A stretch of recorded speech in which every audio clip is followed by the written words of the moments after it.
Welcome back, everybody. My name is Glenn, and I'm going to talk to you guys today about what project you can make once you get your tools or as they start to trickle in.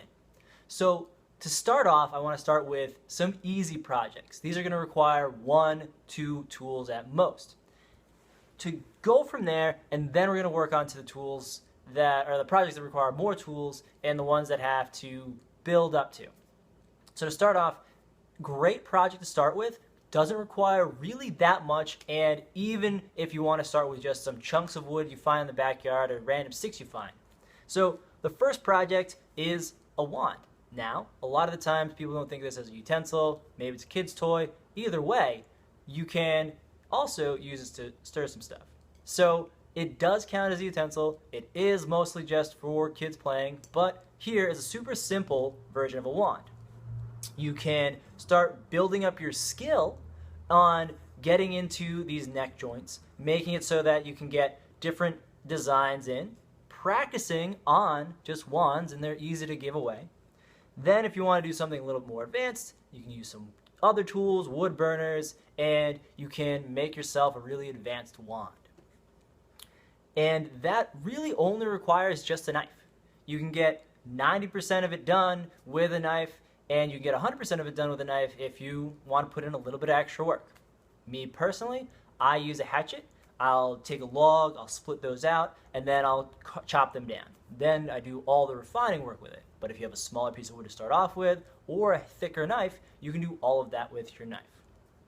Next, I want to talk about a project that is on the small side. However, once again, you only need one tool, or you can have two tools. This is a spreader, and it's great for spreading jam, it's great for spreading butter, all of those things, and it's, once again, super simple to make. All you need is a knife, if you can get down to this thin profile with another tool.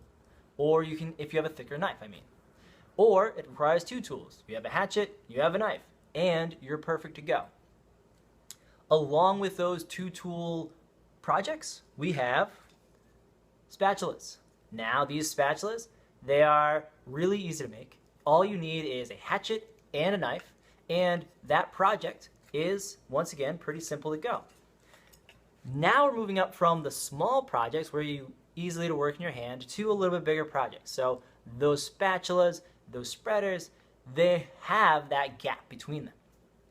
But once you're working on building your skills, those are great tools to use, or great ways to build your skills. Now, once you have all your tools ready and you want to get into more advanced things, here's your next project. You can have a straight spoon. This is really easy to make, and you have your hatchet, you've split out everything, you've carved it down, and then you use your hook knife, and then your spoon is ready. And it doesn't require a lot of skill in the sense of how to manipulate your tools. And this is a great way to get to there. Once you understand how your tools work, then you start to build up your manipulation of them so that you can get curved spoons. These are way better. They are much easier to use in soups, cereals, everything like that. You can vary them in size, you can vary them in shape, and they are your next project. So once you have that spoon idea down, you're like, man, I really want to get into making spoons. Bust out a few straight spoons, see if you get it, see if you like it, then start building up your skills into these spoons that have these angles to them. After you get your spoons done, you're understanding your spoons, you're building up that process, you can work on little scoops. So scoops, they seem a lot easier than a spoon would be. They're smaller, and you don't have to worry so much about it. However, them being smaller actually makes them a significant amount harder. So you have your spoon idea, but you have it on this tight little package. You got to get really deep in here. Sometimes it's really hard to do that without pulling up the grain and things like that. But your spoon projects give way into making little scoops. So on the line and along the lines of straight spoons is we have cooking spoons. Now cooking spoons are that in-between stage. They are easier, they're as easy as this, they're not as hard as this, but they can give you a lot of different challenges. So we have our cooking spoons. Now we have small cooking spoons, we have thick cooking spoons, you can have easier shapes to work with, or you can give yourself a little bit more of a challenge. Now, all of these cooking spoons are something that's great to work on. Build your skill up. Change the designs to make it so that it matches where you're at. You can have something that is a straight and easy shape. You can have something that is very curved and has a lot to it.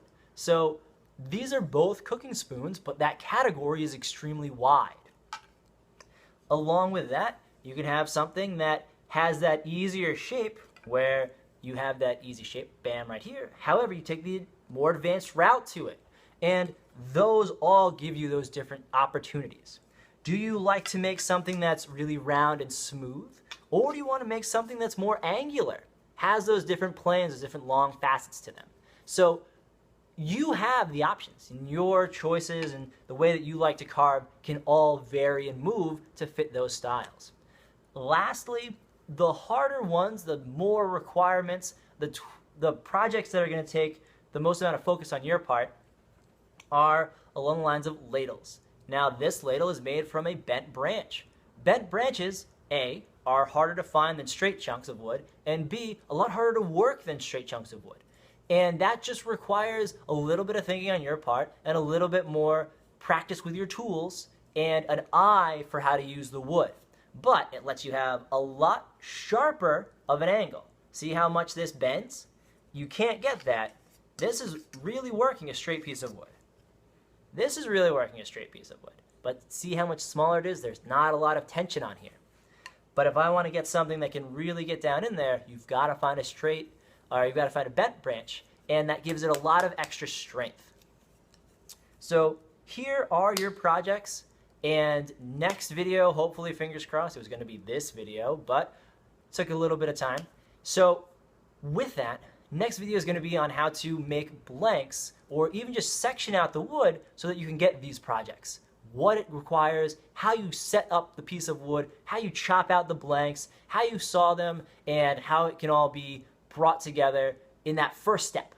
So my name is Glenn. Catch me on Instagram, catch me on Facebook, all under Glenn P. Art. So look for me there, follow me, it'd be great. You can like this video, you can subscribe to these videos. I'll be posting them, I hope, once a week. I'm going to say that for right now, but who knows? Lots of things come up. And I'm just starting. So keep following me, and I will see you guys in the next video. Have a good one.